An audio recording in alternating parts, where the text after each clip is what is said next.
Dynamic biblical discussions with special guests exploring tough biblical issues, academic scholarship, ethics, archaeology, textual criticism, Old Testament, New Testament, Bible interpretation, apocalyptic literature, Christian history, ancient Near East cultures. You're tuned in to Conversations with Pastor Cliff on Puluso Ministries.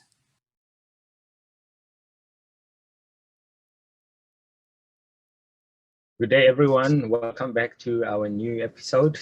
In fact, it is one of our episodes that we're doing here on Conversations with Pastor Cliff. And we have these conversations, every week on tough biblical issues that, one would sort of struggle with. And today we have a wonderful Professor Gideon Kotze.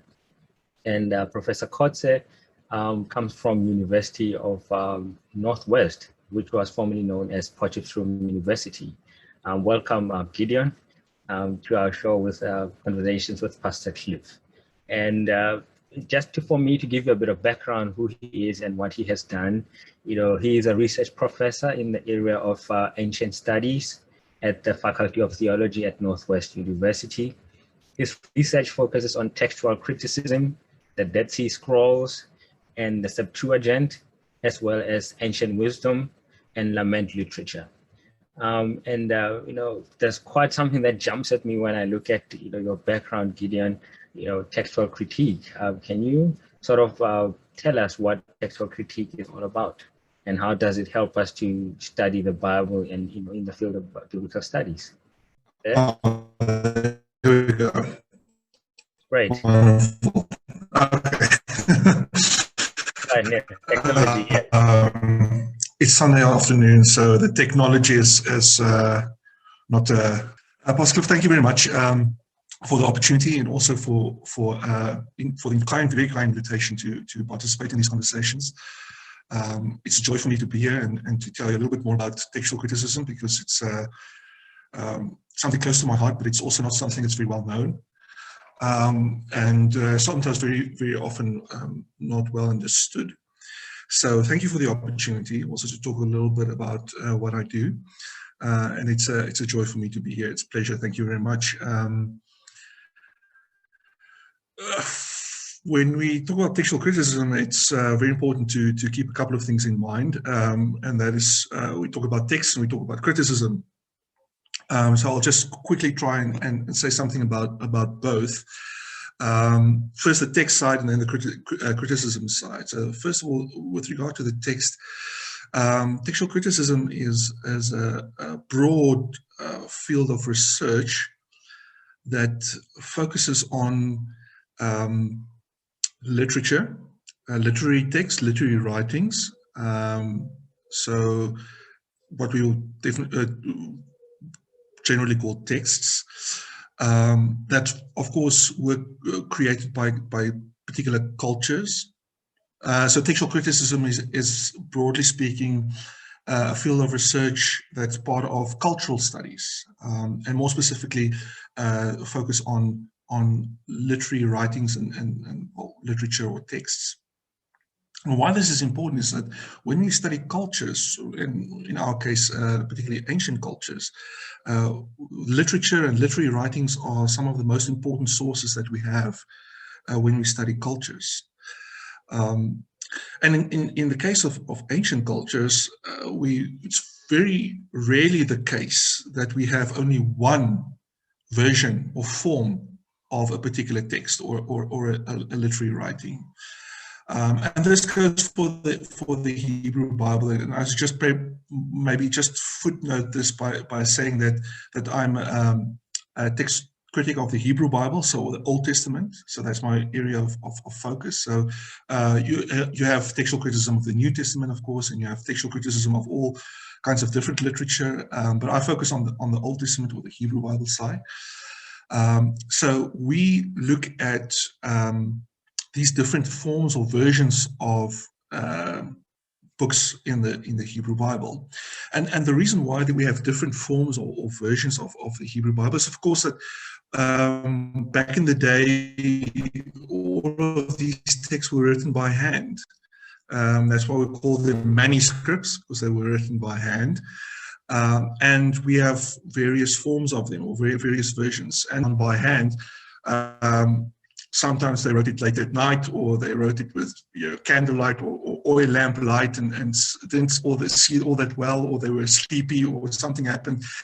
And sometimes they wrote down the wrong word, or they skipped a couple of words, or different kinds of mistakes crept in when they made new copies of the texts. The other reason is, of course, that the people who wrote down the text or copied the text, sometimes translated the text, they didn't follow the same way of doing things. So these people were trained, they were educated, and when they practiced their trade, they did not always do it in the same way. So when they copied one text, they didn't necessarily do it in the same way that they copied other texts or translated other texts. This a little bit later on. These texts were translated or copied for specific reasons. So someone would pay a professional person to write a copy of a text, say for instance, a particular community or a church, or someone gave money and say, okay, write a copy of Genesis or a copy of Isaiah for us, and do it in this way. So sometimes they did not always write it in the same way or copy or translate it in the same way. Speaking of translations, of course, when you make a translation, as we all know, and I'm sure you've talked about translations a lot, when you translate a text, of course, you use not only different language, but very often you have to say something in a different way for your audience in the particular language. So these are three reasons why we have different forms, or what we call, what I would like to call, versions of the Old Testament or the Hebrew Bible writings. So textual critics, like myself, we look at these different forms of the text as we have them in the manuscripts. What do we do when we look at them? Well, we do mainly four kinds of things. First of all, what we do is we kind of look at these manuscripts, we look at the textual evidence, and the first thing we ask is, how are these versions the same, and how are they different? Okay, so what are the similarities, and what are the differences? And if you say, for instance, let's take an example, the book of Isaiah, for instance. So you have, if you look at 4 or 5 copies of Isaiah, if you compare the 5 copies of Isaiah, dollars to donuts, you're going to find a lot of differences between the 66 chapters, right? So what we do is we kind of make a list, or try and find out what are the kind of differences that we have, but also, very important, also the similarities. Where are the texts the same, and where are they different? So that's the first thing we do.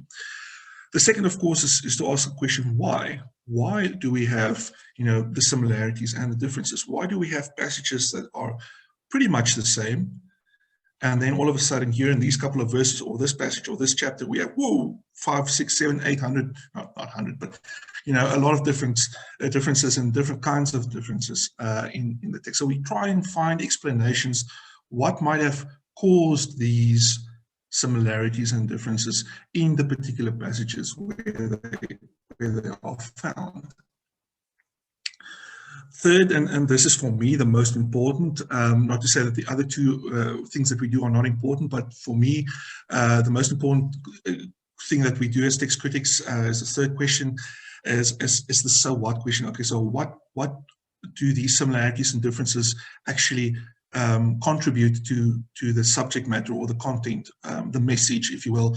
How does it affect or change or help us to better understand the subject matter, the content, the message, however you want to think about, what Isaiah, for instance, is all about, or Psalm X or Psalm Y. So this is, for me personally, the most important question, is to try and make sense of the similarities and differences as they pertain or affect the subject matter, the content, the message.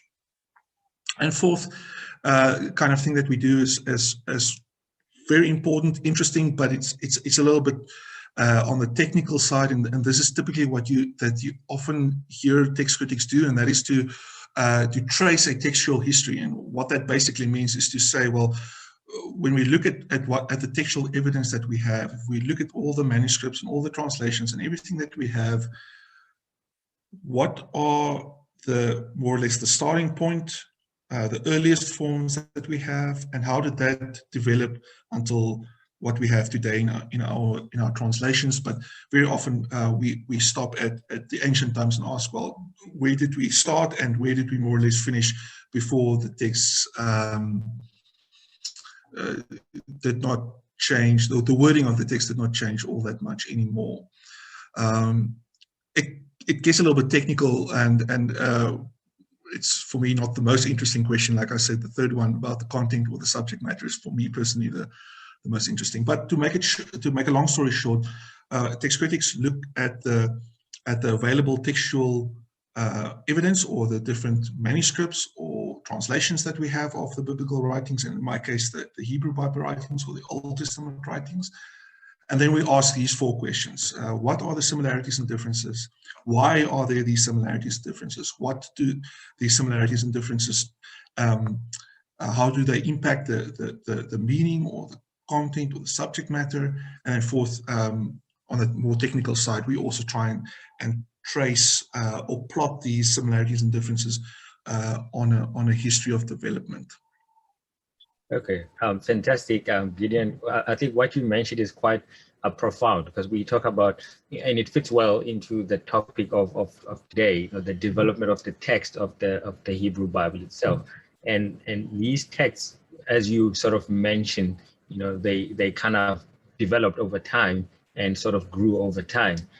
But now, so what do you mean by this term? Because I hear you mentioning it quite a lot, development. Because to someone who's listening to us, may think that the Hebrew Bible was as it is, as we have it today. And you mentioned the fact that the Hebrew Bible or the Old Testament would have sort of gradually developed over time. Am I hearing you correctly?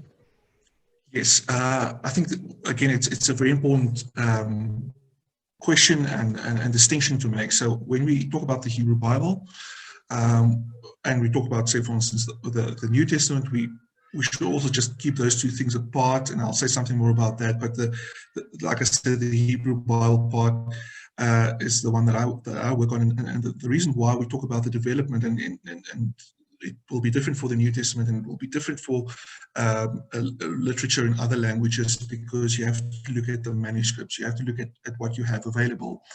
And when we look at the Old Testament text or the Hebrew Bible text, and we look at what we have available, we see a lot of big differences.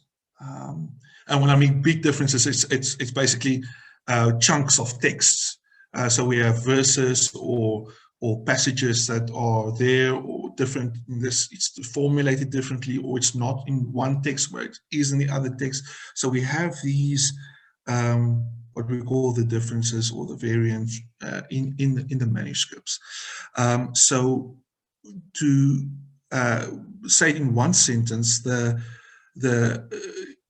the perspective of textual criticism, when we talk about the development, we're basically talking about changes that were made, that the text underwent as it was copied, as people made new copies of the text, or when they made translations. So in these processes of making new copies, writing new copies, or making translations, changes inevitably took place. And very important, we then try, and the reason why we talk about development is that it didn't happen all at once. It's not like we have, say, for instance, again, 5 copies of the book of Isaiah, and we have 4 that's more or less the same, and one, outlier, one that's completely different. We have, in all our copies, we have smaller, bigger differences, bigger changes that happened over a period of time. And that's why we talk about development. It's something that happened gradually. It's not something that happened overnight, but it is kind of adaptations or little changes that happened as people make new copies or translations. But it's a little bit more complex than that, of course. And if I'm allowed, I'll just say a little bit more on one or two aspects. The first is that we're talking about differences, yes, but it's extremely important that we also talk about the similarities, because these two go hand in hand. The reason why both are important is that when we talk about the similarities, we're talking about the same text. We're talking about the same books. It's not like we have Isaiah and something like Isaiah, right? We have 5 copies or 5 versions of Isaiah. So there's a lot of similarities, lots of text that's exactly the same. And then we have certain passages, certain places where we have the differences. So we have more than one version or form of the same book. That's very important.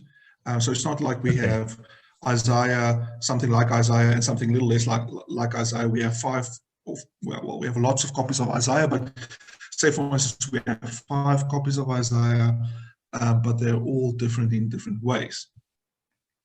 That's the first important thing. The second important thing is that when we talk about the development, we're talking about, like I said, a long period of time. Cannot stress this enough. We're not talking about something that happened overnight, that someone just happened to make a lot of changes one night, when they made a new copy or a translation of Isaiah or any other book for that matter in the Hebrew Bible. The developments or the changes or the adaptations, I would like to think about them as adaptations, and I'll say something more about that just in a moment. But these things happen gradually. They happened over time. And the third important thing that we have to keep in mind is that more than one person was involved in this. It's not the same person that made all of these changes, throughout the Hebrew Bible books. Many people had a hand in them. The troubling thing for us is, of course, we don't know who these people were. We don't know their names. We don't know exactly when they made these changes and for whom, who their audiences were. Because unfortunately for us, the scribes back in the day didn't think about authorship and things like copyright or intellectual property in the same way that we do. So if we write a book today, it's very important for us that we have copyright, that our names appear on the book or whatever, because that shows that we as individuals or maybe more than one author, we wrote the book, that's our intellectual property, we have the copyright. A completely different story in the ancient times, and people were free to adapt and change here and there, because these were texts that were important to communities. They were important not only to individuals, but they were important to communities. And that's why the Hebrew Bible texts are often called traditional literature, or a term that I quite like is community-created literature. The texts that were created over a period of time within communities. It was not like individuals sat down and wrote it, and that's how it looked until we had it today. But communities played a role in how the wordings of the text panned out. And I think that's quite important. Although we don't know all the details about who the individual learned people were who actually did the writing, we are pretty sure that they worked within communities, they worked within particular contexts, but very important, it's not the same communities and not the same contexts. And this brings us to what I said about adaptability, and a very important point, I think, is the reason why the text, or why communities wanted to kind of change the text or adapt the text, is because the content was important to them. The subject matter was important to them. What the texts were about, the ideas, the convictions, the messages were important. And in order to communicate these messages and these ideas over a long period of time, we're talking about hundreds of years. We're not talking about a couple of weeks or days. We're talking about hundreds of years. Now you can imagine over a period of hundreds of years, people wanted to hear the message also for their own situation. And the communities wanted to hear the message of Isaiah, or the message of a particular Psalm or Genesis or whatever. They wanted to hear it for their own time and for their own context. And then when they had the scribes who actually wrote the text, they very often we surmise that they often gave the scribe or whoever the person was who did the writing, they gave them the freedom to adapt the wording for their particular context and their particular community. So it's very important that we put the message or the ideas or the subject matter is in the center, and because the messages were important, the content was important, the subject matter was important, they found different words to communicate, to say the messages that were important for them, for their contexts. So when we talk about changes, we talk about developments. These are not for academic reasons or whatever. It is for particular communities, different communities over a long period of time. And it is because the content and the subject matter was important to them that they adapted the wording, the formulations, in order to say what the text said for their particular situations. Okay, great, fantastic, Gideon. You bring out quite important issues as you speak, as I'm listening to you, and our audience are obviously listening. And initially, when we began the conversation, I mentioned in your background that you work on the Septuagint and the Dead Sea Scrolls. And can you sort of shed light a little bit more and provide us with more information on how these texts sort of help us to understand these developments of the Hebrew Bible texts? Excellent question. Let me start with a difficult one, the Septuagint. Now, the Septuagint is just the name for what we usually then refer to as the Greek translation of the Hebrew Bible writing. So, as we know, the text, the Hebrew Bible, the Old Testament writings were originally written in Hebrew, most of them. We have a couple of Aramaic texts in there as well, but very few. But at some stage, these texts were translated in Greek for some of the reasons that we mentioned already, that situations change, context change, language, the Greek language became important in certain communities. And in order to communicate the messages, to have the texts in the languages that people understood well, the translations were made also over a long period of time. So when we talk about the Septuagint, it's just another way. It's just a name for the Greek translations of the Hebrew Bible, the Old Testament writings. Yes, some other translations as well. The Septuagint is just the Latin name for 70. It's the Latin word for 70, and where that comes from is that there's a tradition that the Greek translation of the first 5 books of the Bible, Genesis, Exodus, Leviticus, Numbers, and Deuteronomy, that these 5 books were translated in Egypt, Africa, right? So translated in Egypt, and by 72 scholars that came from Jerusalem, and they were invited, and they made the translations. This is a tradition well known, and 72 became 70 later on, and also then the same term was then used also for not only the first 5 books, but also the other books that were translated as well. So when we talk about the Septuagint, is that why you'll get the abbreviation LXX in most cases when you read like other? Right. So yeah. So LXX is just the abbreviation for Septuagint, 70. So that's the tradition behind it became a catch-all term for all the Greek translations and texts that were important for the communities. The Dead Sea Scrolls, very interesting. In the middle of the previous century, so the middle of the 20th century, 1947, from between 1947 and what is 1956, lots of, well, we're talking about hundreds of manuscripts were found in the desert area close to the Dead Sea. So Dead Sea in Israel, Palestine, as we generally refer to it. And in the desert surrounding the Dead Sea, lots and lots of manuscripts were found, most of them between 1947 and 1956.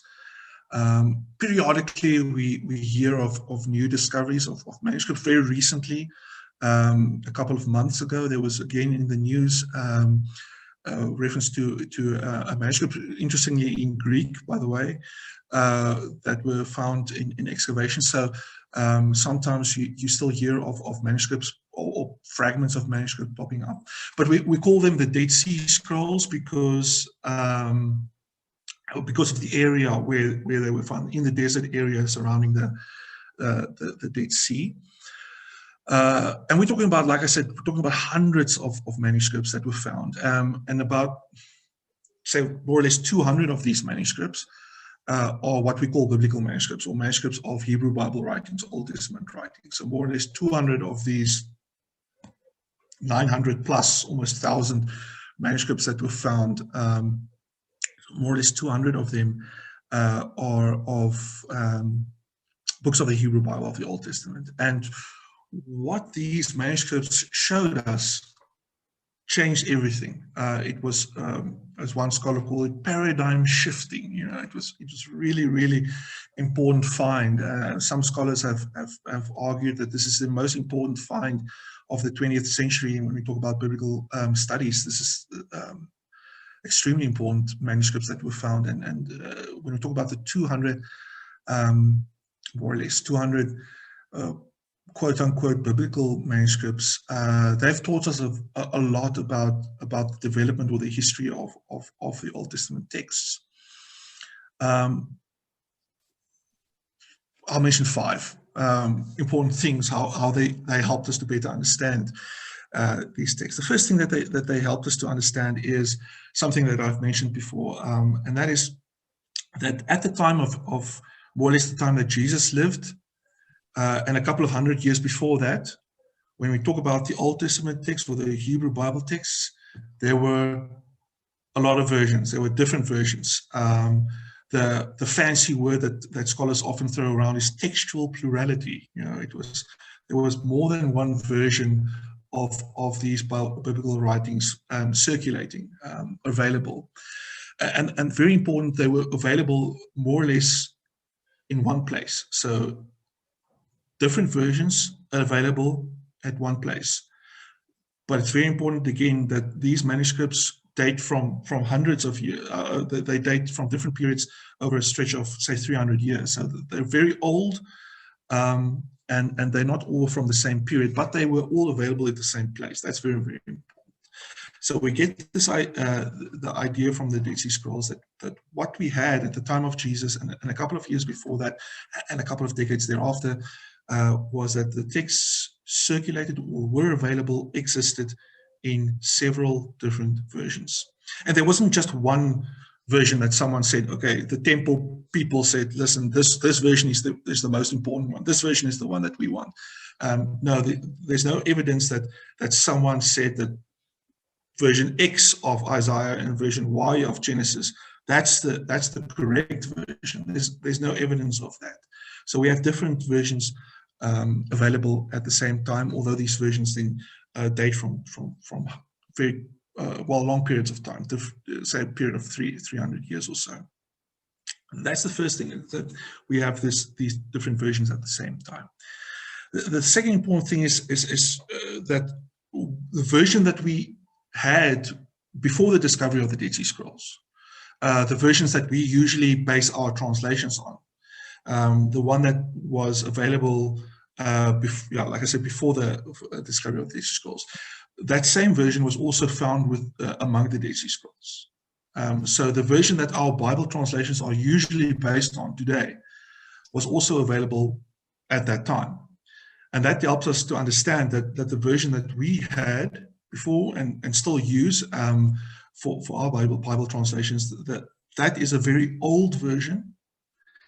And the wording that we have today, well, in a much later manuscripts, is pretty much exactly the same as the wording that was available at the time of the Dead Sea Scrolls. So it's a very old version, but again, it's one of the many But it was important for us also to realize that what we had before the discovery of the Dead Sea Scrolls, the version that we base our translations on most of the time, is a very old one, and it's one that was faithfully copied through the ages. So it's not something that was changed later on by medieval, Middle Age, or scribes of the Middle Ages or so on. So very, very important. To ensure that we keep bringing you tough conversations like these, please support our ministry by donating as little as 50 Rand per month. You can find our banking details on our website, pulusoministries.co.za. Coming back to the Septuagint for a moment, the third thing that the Septuagint, the Dead Sea Scrolls helped us to better understand is that the Septuagint the translations, the Greek translations, were made from manuscripts that were also available in Judah at the time. So usually we think about the Greek translation as something that happened outside of Judah, something that happened in Egypt, or something that might have happened elsewhere. That the people in Judah, they understood Hebrew, they understood Aramaic, so they didn't need translations. Well, we do have evidence that the manuscripts that were probably used for the translations were also available in Judah, and that was an important thing for the study of the Septuagint, for the Greek translations as well. And by the way, we also found. We also have very few, it's not a lot, but we have a couple of Greek translations also among the Dead Sea Scrolls. So also evidence that the manuscripts in Greek manuscripts in Greek also circulated in Judah. So that's also an interesting thing.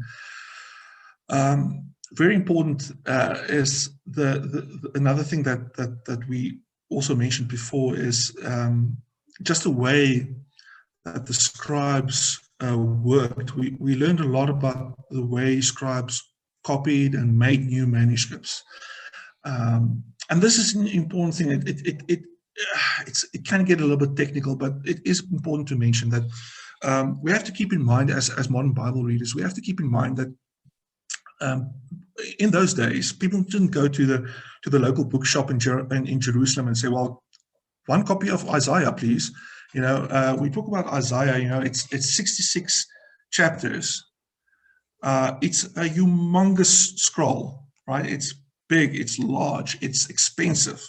You had to get the leather, you had to sew the leather, many pages for 66 chapters. You had to hire someone to go and write it down. You had to pay that person. So making new copies or making translations were very expensive. Because it involved a lot of time, it involved a lot of labor, and it involved a lot of materials, writing materials and mediums like either leather or papyrus or whatever. So it was very expensive to make new copies.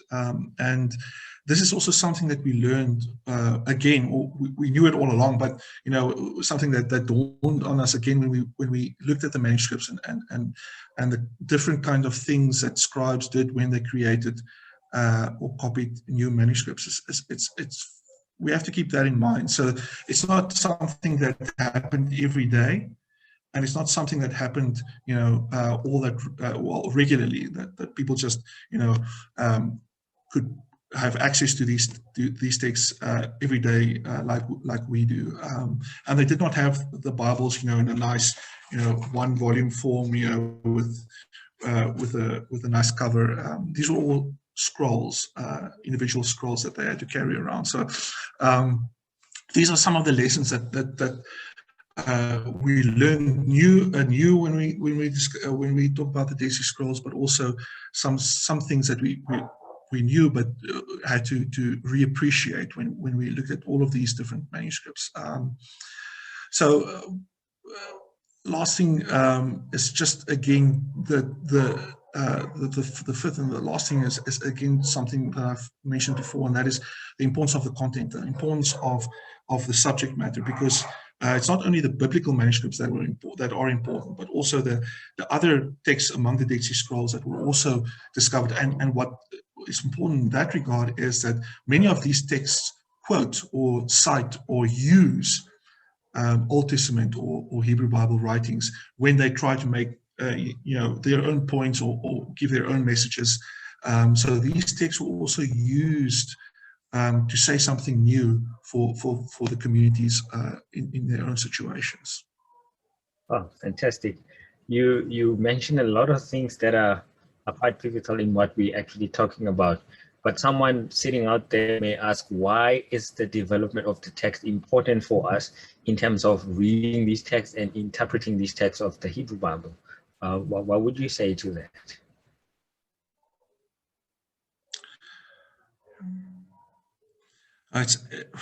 It's such an important question.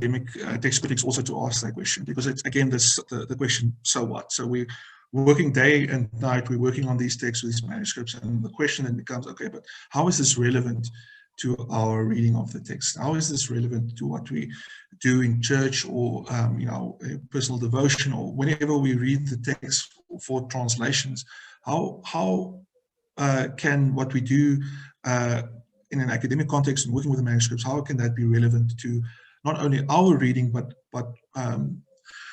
just the reading and interpretation of the text in general? Very important question. The tricky thing is that, like I said, it can be a quite technical subject to understand, to really understand the development of the text and what happened when and how the processes worked, and so I'm not going to go into that. I think that's boring in any case. So I think what we can learn from the development of the biblical texts, the kind of things, the ideas that we can carry with us when we do our own readings. I think I would like to mention two things.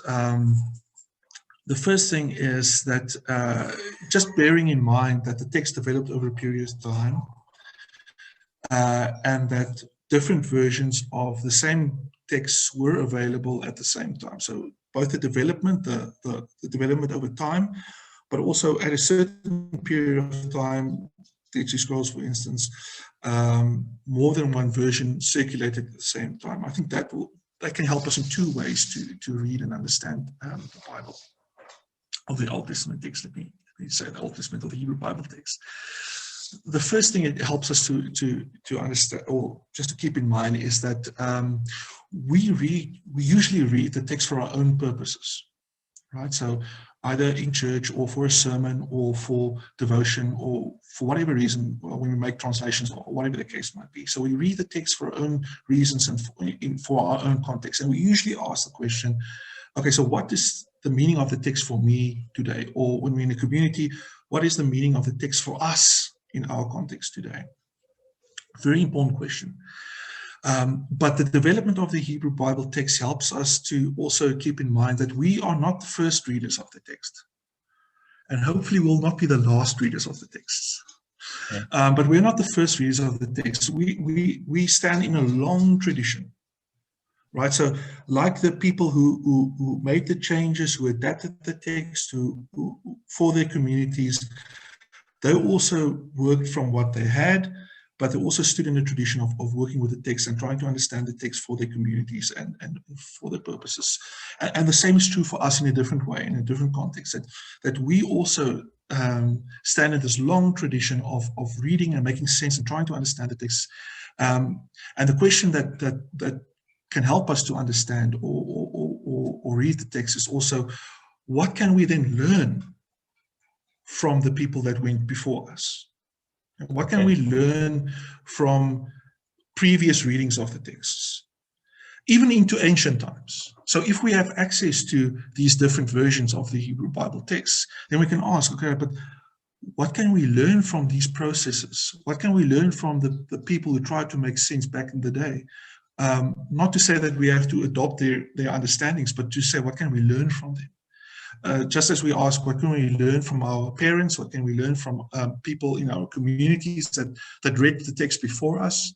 And so forth and so forth. So we extend this long tradition. So we're not the first readers of the text. And like I said, hopefully we will not be the last readers of the text. And I think the development of the Hebrew Bible writings can help us to remember that. It's not necessarily that we will always have access to these differences, the different versions. But I think the principle, the idea that we can learn from the idea that the text developed is that we stand also in a tradition, and that we can learn from what went before us, and we can also think about how our own interpretations can help those who will come after us. So that's the first thing. The second thing is also that we are not the only readers that read the text today. Right? So there are many communities at home and abroad that read the texts in their different contexts and different situations, and ask the same questions that we ask. Sometimes they ask it in different ways, and maybe they ask a little bit different questions, but many communities and individuals also read the texts at the same time that we do. And the question then is also then the same questions: what can we learn from them? What can we learn from each other? That's very important, I think. So I would like to, a period of time, but also that more than one version was that were available at the same time, to help us to just remember that in our own reading of the text, that we stand in a long tradition, and we can learn a lot from those who read the text before us, and keeping in mind also, or keeping our eye also on future generations, and asking how can we contribute to the understanding of the text also for future generations.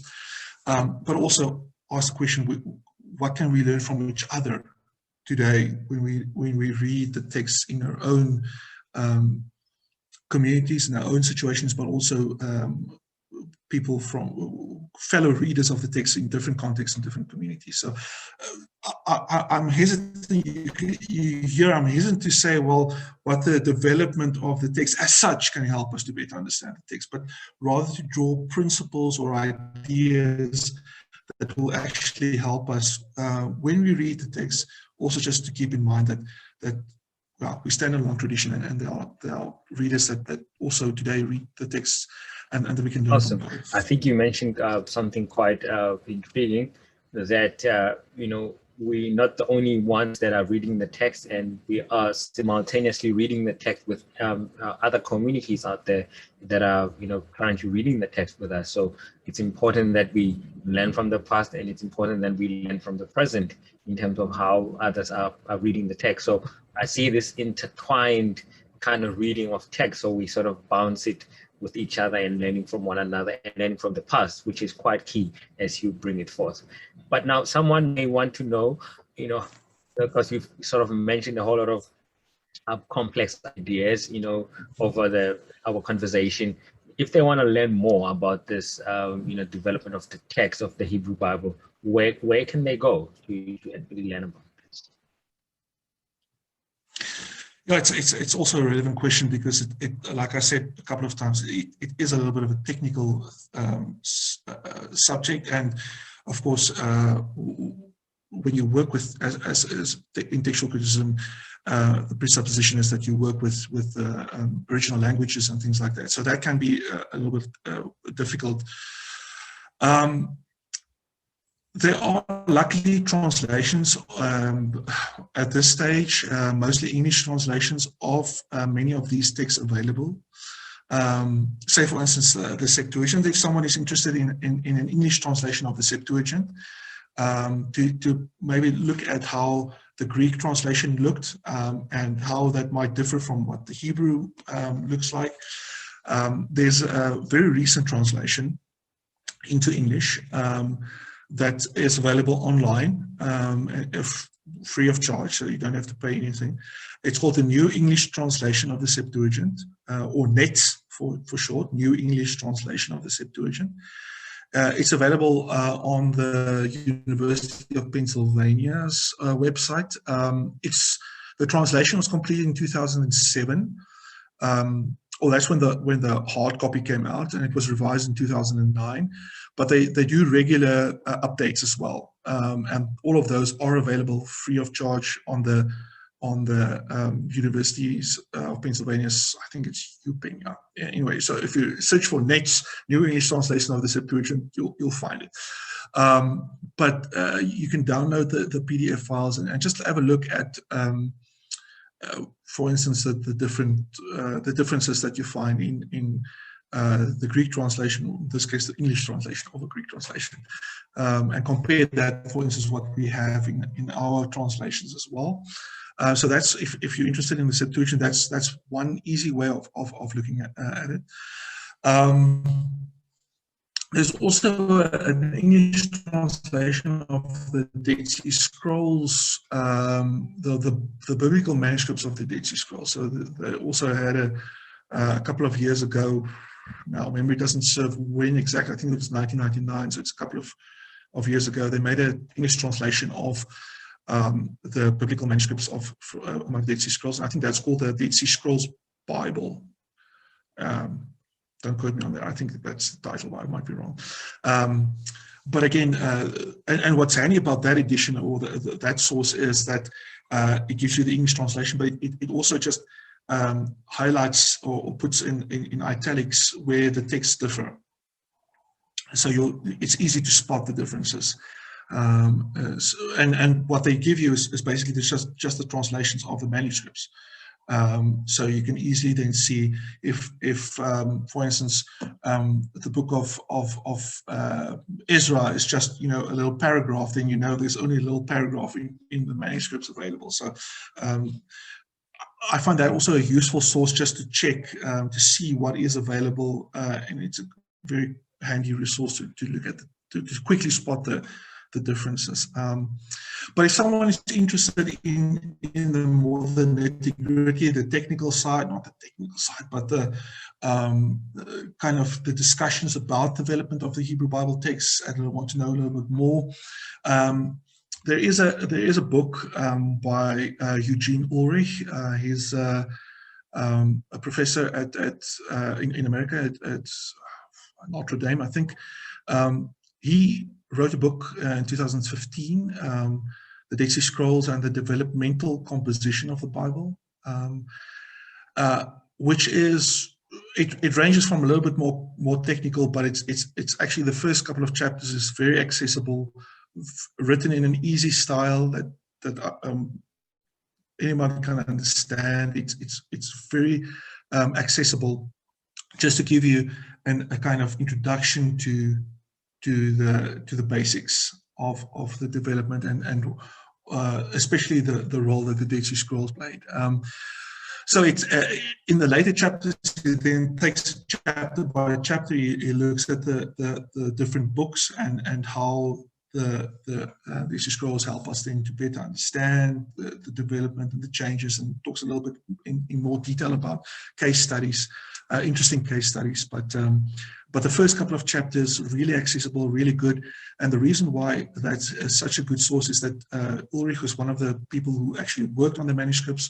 He published a lot of the manuscripts himself, and he also made an edition of the Bible, the biblical text themselves. So he's really in a very good position to give you very good information or correct information on the developmental issue or the development of the Bible. So if you it's a fair warning, it's not bedside reading.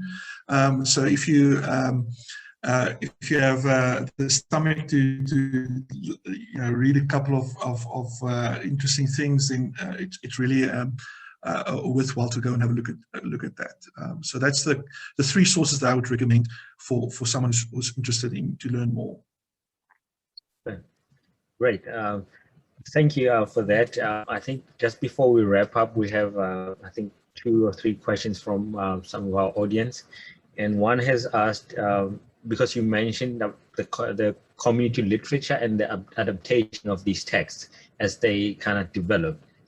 So they're asking, to what extent can we say that this is the word of God if there have been some adaptations and slight changes over time? Yeah. That's a wonderful question. It really is an important and relevant question. I will try to answer the question and also evade it at the same time. So answer it and try and evade it at the same time. a very good question for two reasons.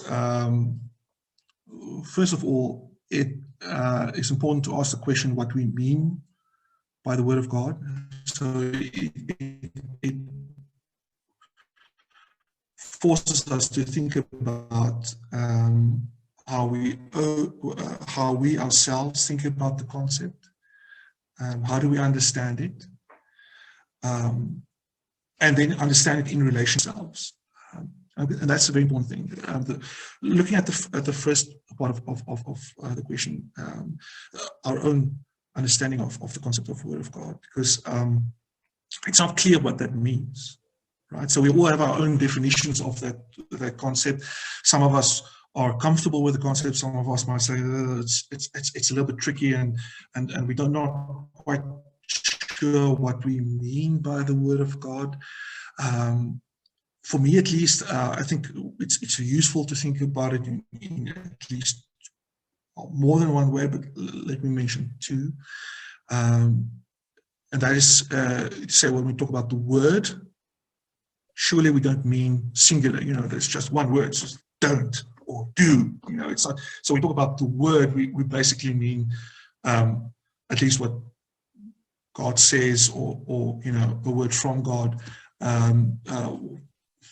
Message probably better than word, but that's very, very important, because when you talk about message or what God wants us to know, that doesn't necessarily mean that is communicated for us in only one way, or with the same words all the time.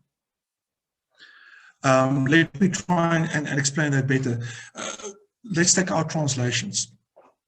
So we might use a translation in one language, and we might also use a translation in another language. We can say that both translations, in some way, we understand them both as the Word of God, but it doesn't mean that they say exactly the same thing in the same way, if that makes sense.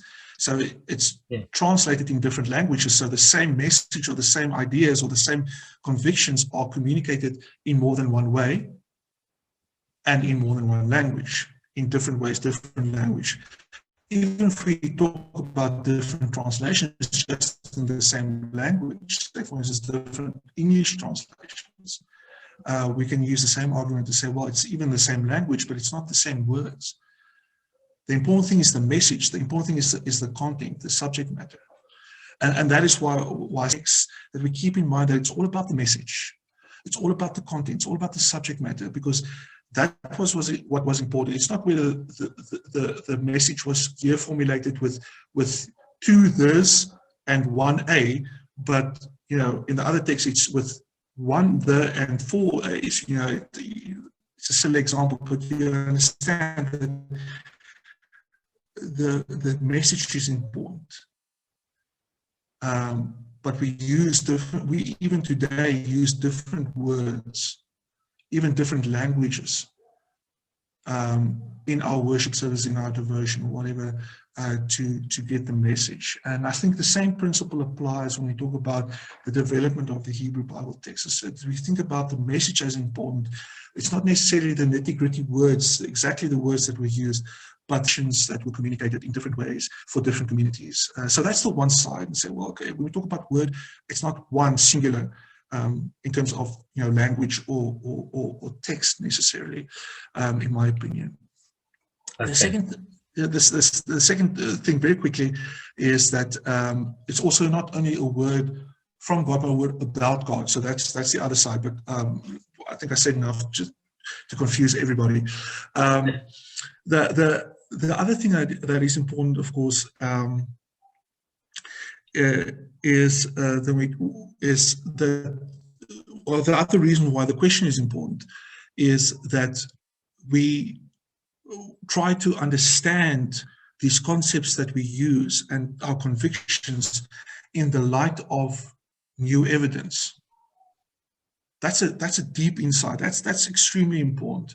So for those of you who ask the question, that's a great insight, because it implies that we're not sticking our heads in the sand and say, well, come hell, heaven or high water, this is what I believe, and doesn't matter what happens, never will I think about it differently.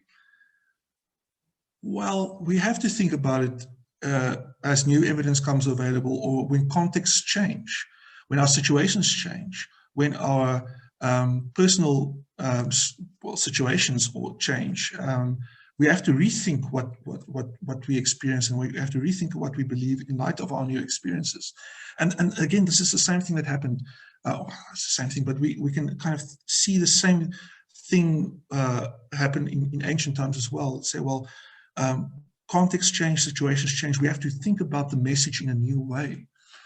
This is not to say that this is less divine, a message about God or from God, but it is important that we think about it in light of our new situations, in light of our new context. And the same happens if we dig up a new manuscript or manuscripts, then we have to think about the Bible also in light of that. We shouldn't just say, well, it is new and there's differences, but we don't like to think about it, so we just put it on the shelf and don't worry about it. We have to also think about it or calculate it or figure it in our thinking about the Bible and our reading of the texts. I hope that answers the question, but also try to evade it by not giving a clear, one sentence answer. Yes, I think you've done well to answer that question. I think for our last question, one of our audience asked, if we have these textual pluralities, as you put it, how sure can we be that we are following the right tradition among the texts that were plural? That's in a nutshell what they're asking. Yeah, very, very important question again. It's tricky because I would like to just repeat what I just said in relation to the other text, or the other question is, I would be hesitant to talk about right and wrong or correct or incorrect, but rather to say what can we learn from everything that we have. And again, it's not for me. It's not a question about which is the right one, but to again focus on the message and say, but how did the different ways of formulating the message, the ideas, how can that help us in our own reading of the text to enrich it, to better understand it, take the next step and apply that also in our own situation. So again, it's for me, it's not to say that there's one correct single one, in my opinion, but we have an embarrassment of riches. We have a lot. And by the way, in the New Testament, we have even more, but we have a lot of differences that can help us to appreciate better how the message, the ideas, were communicated in different ways and in different situations because again, the message was important, the ideas were important, not necessarily the single formulation or a single language.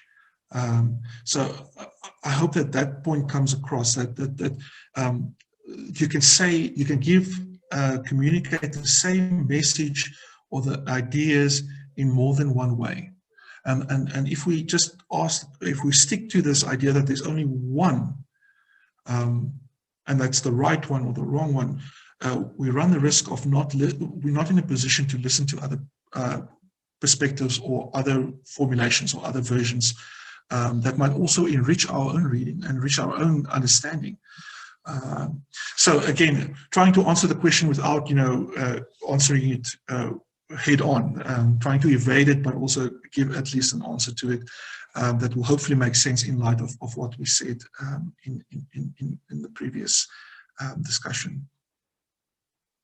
Okay, thank you very much, Gideon. I think that's all we have time for today. But just before I let you go, can you sort of enlighten our readers? I mean, I know the stuff that you're probably working on in the background, what you're currently working on, and some of your work that you've published. Where can they get access to that type of work that you've done previously?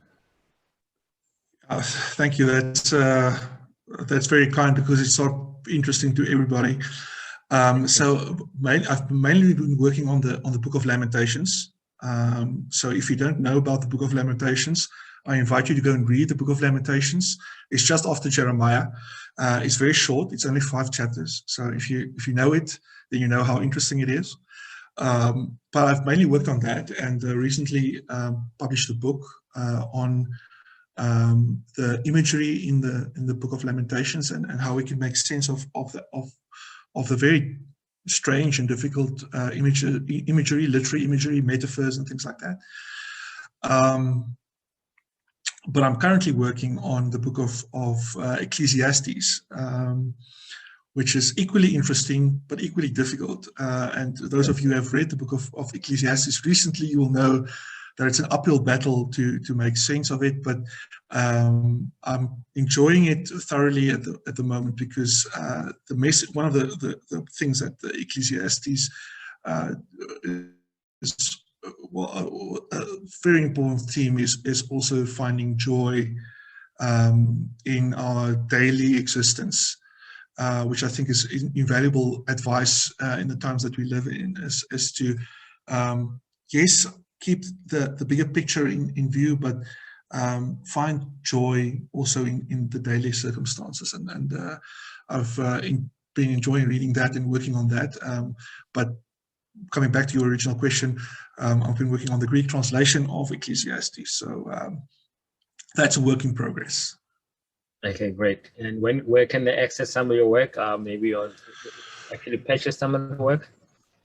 Some of it is available on my academia site, so academia.edu. There you'll find some of my papers. Some of it is on Hope, some of it is not on Hope. No. Some of it is more, most of them are text critical in orientation, so there's some technical bits in there. But I've also tried to write on the subject matter. So on the Lamentations, or one of the articles is on hope, the other one's on dragons and daughters in Lamentations. So if you're interested in that, there's a paper on dragons also in there.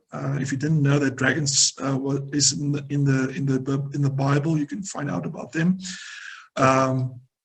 So I've tried to look at the content, the subject matter, and some of the articles are available on academia.edu if anybody's interested. Great. Thank you very much, Gideon. It was great having you here, and hope to speak to you soon again. Thank you. Thank you very much, Pastor Cliff. Keep well. Thank you. Bye. Thanks, everybody. Cheers. Puluso Ministries is a non-profit educational enterprise founded in 2019. The ministry is informed by academic scholarship. At Puluso, we embrace multiple perspectives in our engagement with Scripture. We seek to provide non-Christians and Christians from all backgrounds and denominations with resources that provide an honest intellectual engagement with the Bible.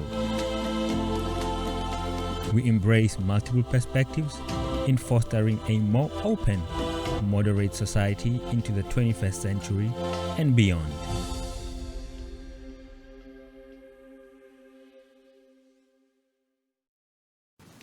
To ensure that we keep bringing you tough conversations like these, please support our ministry by donating as little as 50 Rand per month.